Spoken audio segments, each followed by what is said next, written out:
Kak, bener gak sih?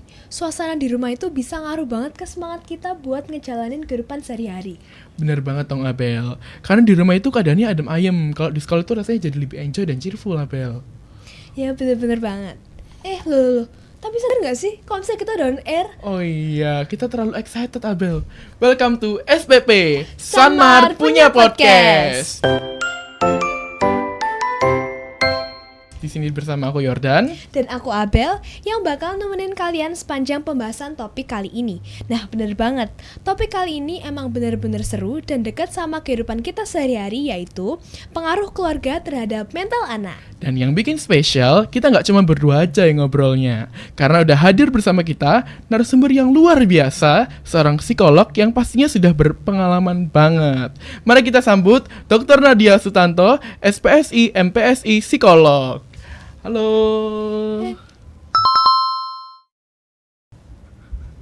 Terima kasih Bu, udah mau hadir di tengah-tengah kita di sini.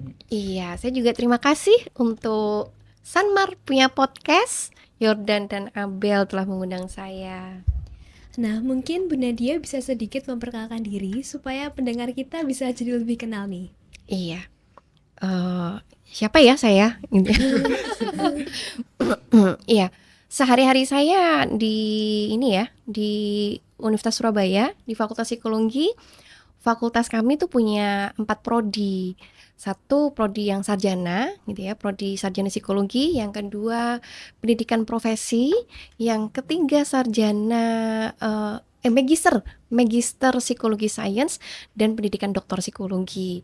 Nah, kebetulan saya terlibat di keempat prodi itu. Di luar di Ubaya berarti saya di rumah gitu bersama 3 orang anak dengan fase perkembangan yang berbeda. Itu sih saya ya, sebagai mama dan sebagai profesional, dosen di Ubaya dan psikolog di Rumah Sakit Premier Surabaya.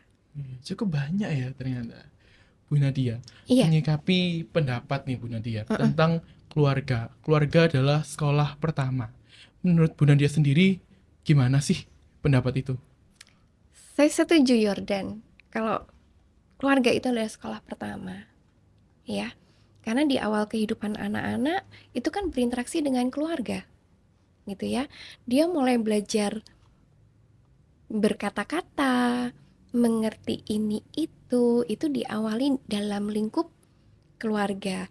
Termasuk bagaimana keluarga mengantarkan dia ke dalam kehidupan sosial yang lebih luas, misalnya lewat kelompok bermain, taman kanak-kanak. Itu kan bagaimana keluarga melakukan pendahuluannya gitu ya, sampai mengantar mereka bersedia mereka kemudian ke sekolah. Itu tadi mungkin bertemu teman-teman yang menyenangkan ya, ada teman bermainnya gitu dibandingkan di rumah. Tuh. Jadi sekolah pertama ya. Dan bagi saya keluarga itu adalah tanpa mengurangi sekolah formal ya, mengurangi makna sekolah formal ya. Keluarga itu sekolah kehidupan juga. Itu.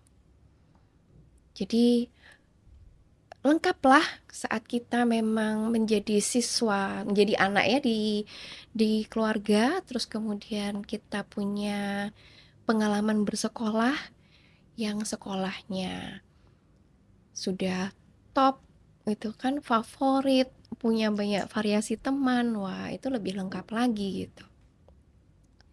Nah, ini kan juga sering jadi perdebatan nih, Bu. Nah, banyak yang berpikir kalau misalnya mau sukses itu harus berasal dari keluarga yang harmonis. Kira-kira itu benar nggak sih, Bu? Nggak setuju gitu ya. Nah, kalau misalnya mengenai benar atau tidak, saya sangat sulit menjawabnya. Sepanjang yang saya tahu, mungkin pendek kali ya panjangnya. Orang-orang sukses itu tidak selamanya berasal dari keluarga yang harmonis.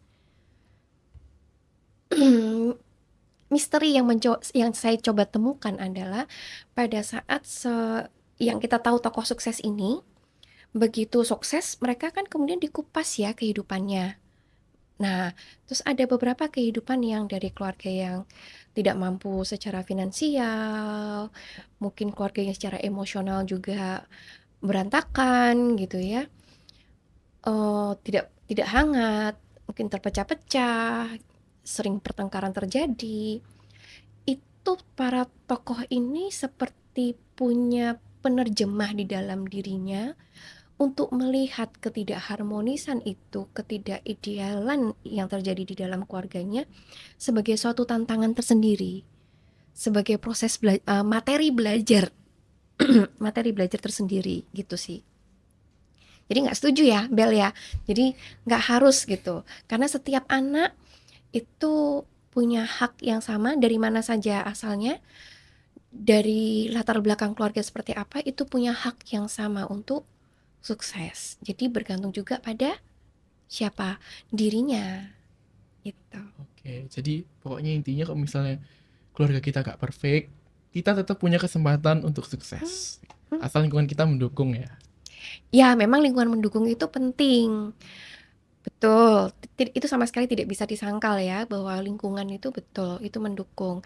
Tetapi bagaimana cara kita menilai bahwa lingkungan itu mendukung atau tidak mendukung, itu kadang satu anak dengan anak yang lain berbeda. Misalnya, eh, jam sekolah masuk 6.40 gitu ya. Itu anak bisa menyikapinya dengan berbeda-beda. Ada yang, "Kenapa sih pagi banget? Nggak ada nih sekolah yang lebih siang." Iya. Gitu ya. Nah, ada kan? Tapi bagi dia dengan dibangunkan terlalu pagi itu bisa menjadi sesuatu yang tidak menyenangkan. Terus dimarahin banguninnya, "Ayo cepetan, terlambat," gitu, terus setiap pagi gitu. Jadi kan suasana rumah tuh sangat tidak menyenangkan. Apalagi kalau misalnya dia tidak bisa bangun gitu ya. Entah malam ngapain atau main game gitu, dia nggak bisa bangun, nanti mama mama papanya saling menyalahkan, "Lah kamu biarin bla bla bla bla," gitu, terus Iya. bertengkar. Suasana rumah tuh sangat tidak menyenangkan. Tetapi ada anak-anak juga yang melihat, oh, dengan masuk 6.40 itu pagi, itu ya lebih fresh. Itu bisa membantu dia untuk ke depan misalnya lebih disiplin diri. Tapi kan nggak semua anak begitu ya. Iya. Nah, yang lebih banyak kan segala sesuatu yang tidak sesuai dengan dirinya terus dia jadi mengeluh, dan kadang keluhan 1 ditambah 2 ditambah 3 sampai 10 jadi penderitaan jatuhnya gitu. Gitu ya. Itu sih kalau mau lihat, kadang keluarga betul berperan, tetapi bagaimana anak itu mengolahnya juga ada sisi itu, tuh. Oke, Bu Nadia. Kalau misalnya teman-teman mungkin punya latar keluarga yang banyak permasalahan yang terjadi gitu. Hmm, Apa yang bisa sebaiknya mereka lakukan? Tips-tips yang bisa mereka lakukan untuk tetap menjaga mental health mereka? oke. Eee, kita perlu tahu dulu permasalahan keluarga apa. Kemudian apakah kita berdaya, kita mampu. Meskipun itu hal kecil tapi kita mampu untuk membantu menyelesaikan. Misalnya permasalahan keluarganya berkaitan dengan tugas-tugas domestik terus ya gitu. Nah, mungkin kita bisa membantu sedikit. Bangun tidur langsung nyapu gitu ya. Atau hal-hal yang lain lah. Tapi yang kemudian tips yang sering kali saya sampaikan kepada anak-anak remaja, SD akhir, SMP, SMA, itu tolong self care gitu. Self care itu bantu dirimu. Paling tidak menjadi beban tambahan di antara keluarga yang seringkali konflik gitu. Waktunya belajar, belajarlah. Waktu les, les lah misalnya kalau ada dapat privilege les ya. Les lah dan lakukan semuanya itu sungguh-sungguh.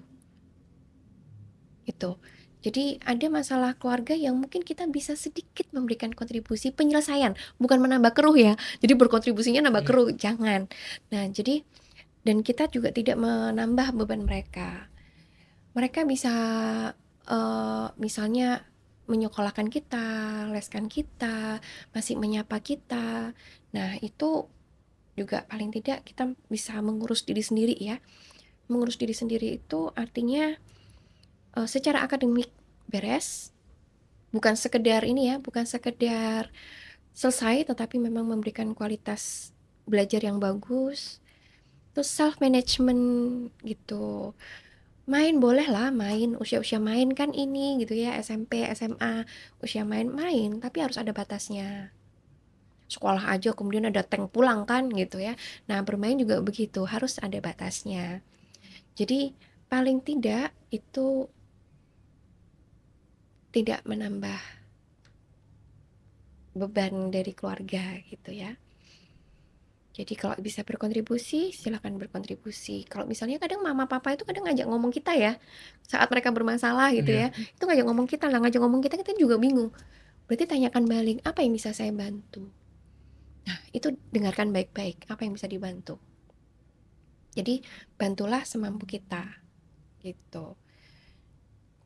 Dan jadikan keluarga yang demikian itu sebagai bagian dari tantangan. Yang kalau tantangan nggak boleh bikin kita tenggelam ya. Nah, beberapa remaja, anak-anak itu bikin tenggelam. Jadi tenggelam, terus kemudian jadi ikut sedih, terus jadi ikut stres, tapi tidak punya solusi gitu. Terus tapi mereka pikirkan itu terus, suasana hatinya terbawa terus. Nah, ini yang bisa mengganggu kesehatan mental. Sehingga kita anak-anak itu perlu menjaga jarak. Bukan tidak peduli ya, bukan. Jadi tetap berikan kasih sayang kepada orang tua ataupun anggota keluarga kita, tetap sapalah mereka dengan hangat. Ngatur itu kadang beberapa teman melihatnya sebagai pura-pura, bukan, tapi benar-benar atur kita sebagai anak, kita sebagai anggota keluarga yang memberikan kehangatan semampu kita gitu. Menyuguhkan makanan atau sesuatu sederhana gitu ya, bawa jajan apa gitu, sharing hal-hal kecil yang mungkin bisa kita lakukan. Itu untuk menjaga kesehatan mental kita ya. Jadi pasang tirai ini mungkin bening gitu ya, tapi ada batas, tetapi kita masih ada di dalamnya gitu. Bisa empati, iya mas, sabar, iya pak gitu ya. Tapi kalau kita jangan sampai jadi orang tuanya mereka ya. Papa sabar, papa jangan gitu, jangan gitu. Tapi cukup perankan kita sebagai anak. Tuh. Mungkin tuh Bel, Yordan. Nah, kalau misalnya Mm-mm. ada anak yang memang tumbuh di mungkin keluarga yang sedang tidak baik-baik saja. Mm-mm. Nah, mungkin ada tips sederhana yang bisa mereka lakukan setiap hari buat menjaga mental health-nya mereka. Oke, boleh setiap pagi bangun tidur, setiap malam itu mereka bisa melakukan self affirmation gitu. Memberikan kata-kata kalau secara sosial tuh bilangnya motivasi ya, gitu ya. Jadi kalau pagi kita memberikan semangat pada diri sendiri, kalau malam kita berusaha mensyukuri hal-hal baik meskipun itu kecil di dalam setiap hari kita. Tuh, meskipun mungkin mereka bertengkar misalnya ya, mereka bertengkar.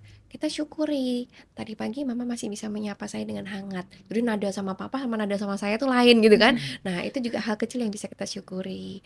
Terus kemudian mungkin masalah mereka adalah masalah ekonomi ya, masalah finansial yang mungkin dampak pandemi itu selalu dibawa-bawa dampak pandemi gitu. Nah, mungkin, tapi kita bisa syukuri untuk apa?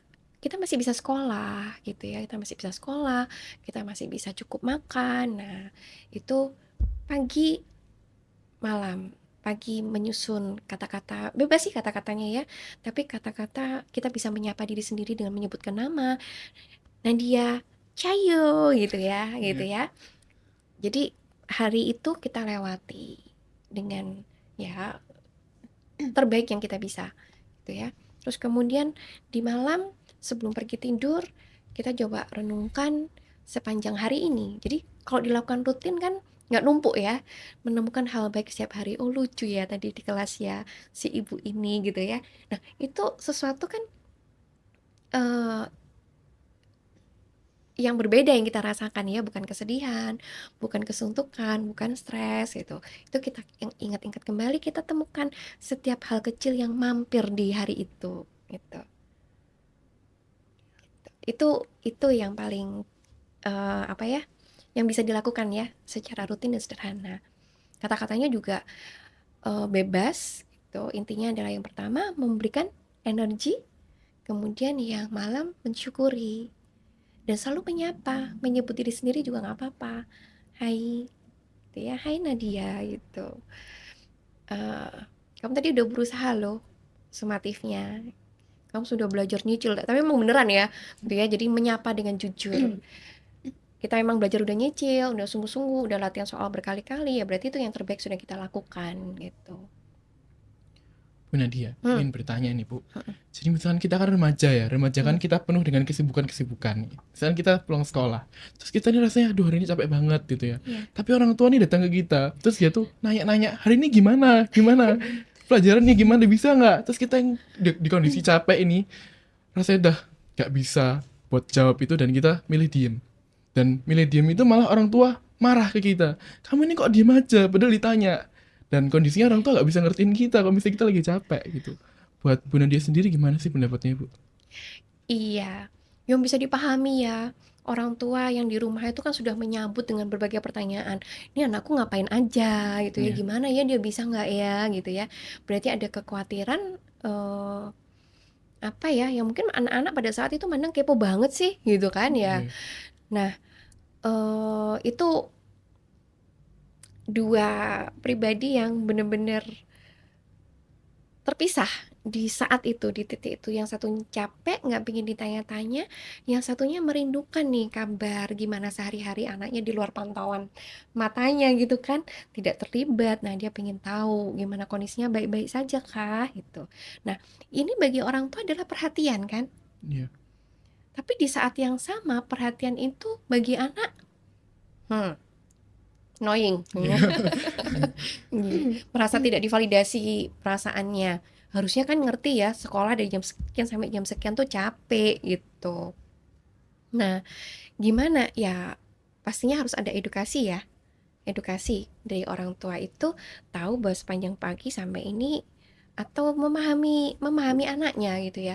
Kalau ekspresinya model kayak gini nih berarti jangan ditanya dulu, nanti deh gitu. Jadi kalau menurut saya ini sedang ada dua nih yang di saat bersamaan ini nggak pas gitu. Nah, siapa sih yang bisa ngepasin?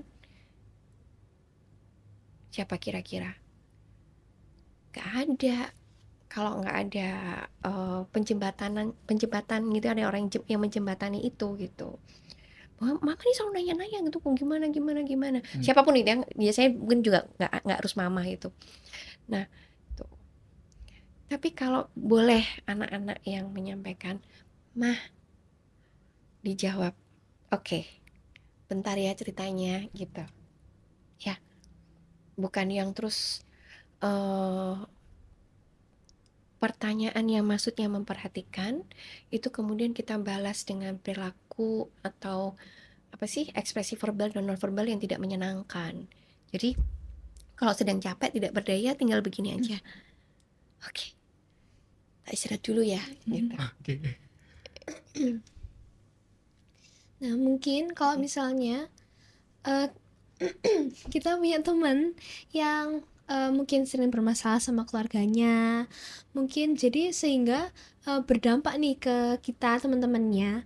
Nah, sebagai teman yang baik, kira-kira tips yang bisa kita lakukan buat mendukung dia biar dia lebih semangat itu mungkin apa ya, Bu? Tetaplah menjadi teman yang mendengarkan, teman yang memvalidasi perasaannya.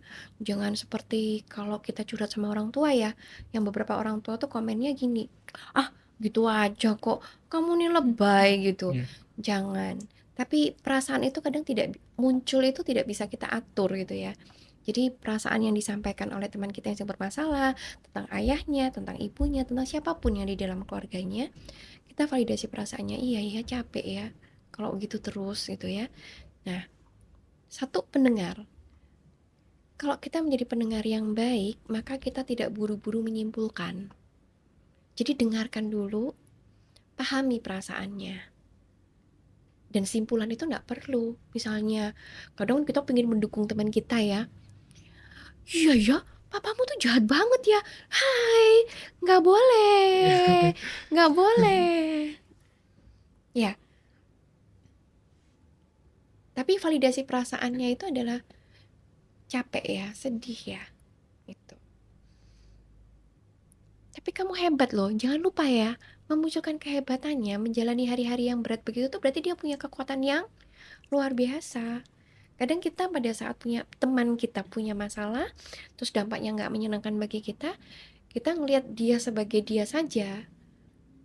Oh, kalau gitu saya harus hindari dia supaya saya juga nggak ikut punya masalah. Nah, kalau kita mendengarkan itu kan bukan berarti masalah dia dalam masalah kita, bukan gitu. Tapi dengarkan dengan seksama, pahami perasaannya. Dan satu lagi ya, di usia-usia teman-teman, usia teman-teman, emak-emak juga begitu. Jangan bocor ceritanya. Berbeda kalau dia ceritanya dengan istilah anak-anak apa nih ya, circle ya. Iya. Nah, itu berbeda lagi. Tetapi kalau dia ceritanya pribadi dengan kita saja, pastikan itu tidak bocor. Termasuk kalau itu ada di circle, sebaiknya ini adalah circle yang aman gitu. Siapa sih yang suka diomongin di belakang? Gak ada gitu, kecuali artis gitu. Nah, itu harus dijaga ya, kerahasiaan keluarganya begini-begini itu adalah rahasia bersama, nggak boleh bocor. Kita harus menjadi teman yang bisa mendengarkan, memahami perasaannya, dan memberikan dia insight bahwa ada kekuatan besar yang positif untuk dia mampu menjalani itu. Dan aku ada di sini untuk kamu, ditepuk gitu. Wow. Iya. Di situ kita jadi rasanya lebih hangat banget ya. Kalau misalnya kayak gitu, ada temen yang bisa ngertiin kita tuh rasanya kita kayak wah kita aman gitu. Ada yang bisa sefrekuensi sama kita. Bu Nadia, menurut Bu Nadia sendiri, kira-kira dalam keluarga itu kesalahan kecil apa sih yang sekiranya fatal buat eh, tumbuh kembang mental anak?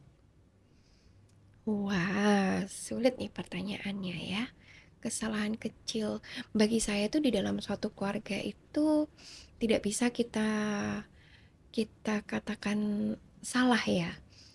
Karena ada berbagai hal faktor gitu ya yang membuat orang tua itu merasa cara itu yang terbaik gitu. Jadi ada keterbatasan pada orang tua, mungkin dalam memahami anaknya. Karena punya anak 13 itu bisa karakternya berbeda. Anak 2 aja karakternya bisa berbeda, apalagi 13 itu, 15 itu kayak di zaman itu pasti beda-beda gitu. Nah, kalau anak di zaman sekarang tuh 2 sampai 5, 2 sampai berapa ya kira-kira ya? Nah, itu masing-masing mereka tuh punya karakter yang berbeda. Kadang orang tua memperlakukan anak A dan B sama persis, tetapi B bisa merasa itu nggak adil, gitu.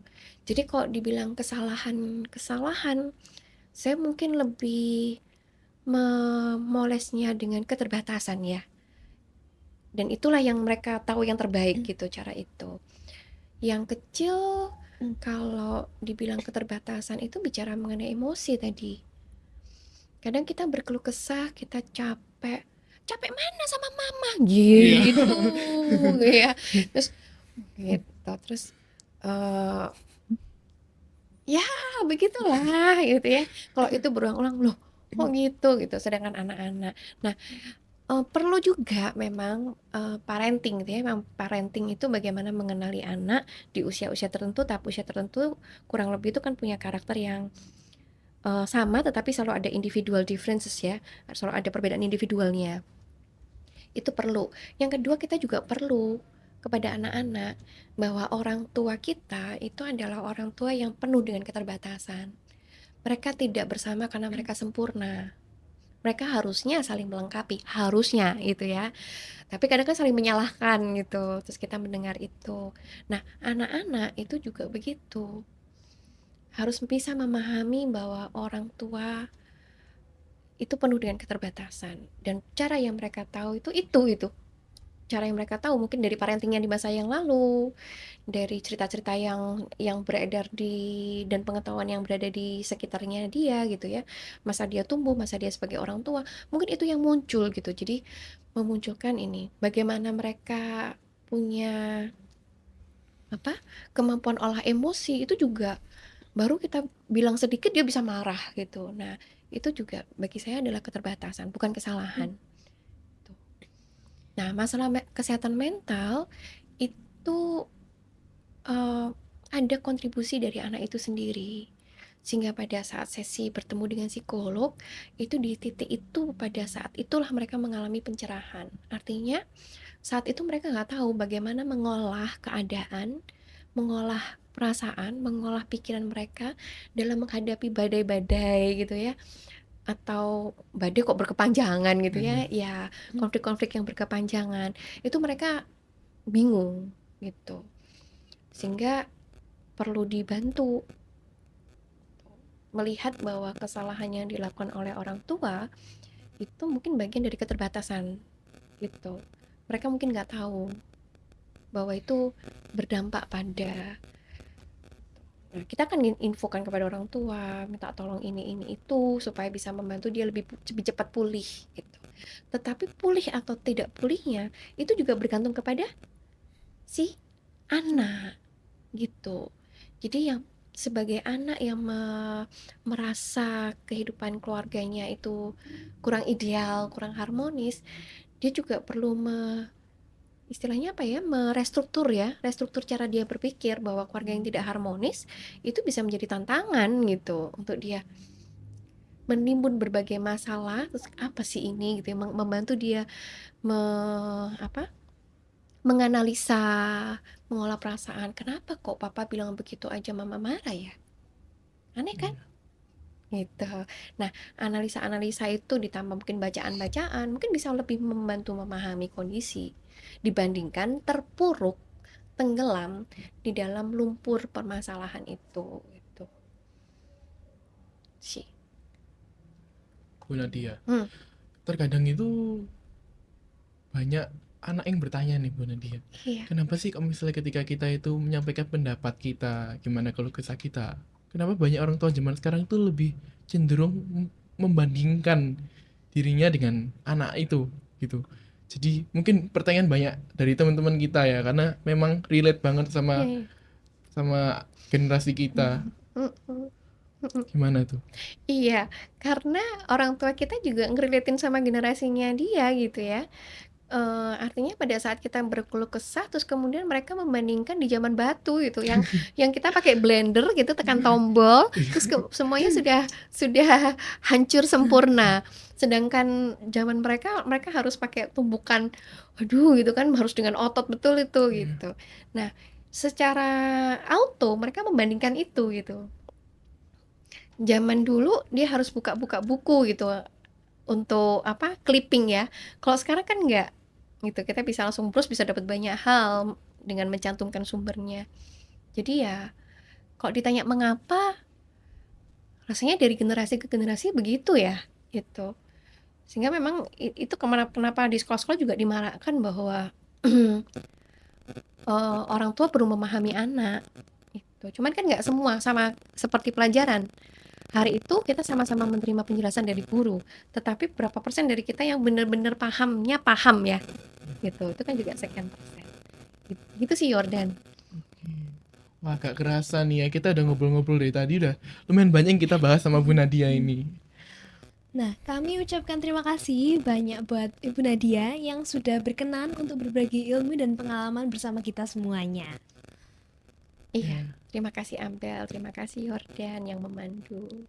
Untuk teman-teman yang mendengarkan, jangan lupa bahwa kesehatan mental itu penting buat kita semua, dan kita semua mendapatkan hak yang sama untuk dapat bertumbuh dan berkembang. Oke semuanya, sampai jumpa di episode berikutnya. Bye-bye.